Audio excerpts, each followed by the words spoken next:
Welcome back to Cybersea of Galilee, DSMME, on this beautiful Lord's Day, Sunday.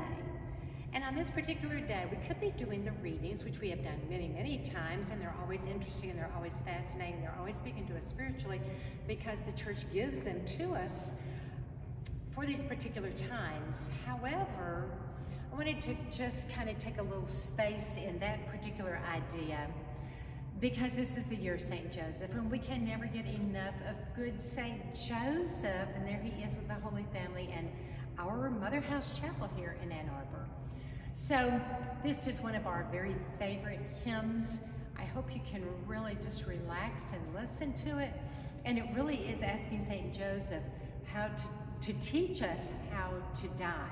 And you might say, oh my goodness, but that's what we should be thinking of every single day. We have already been born and we have yet to die.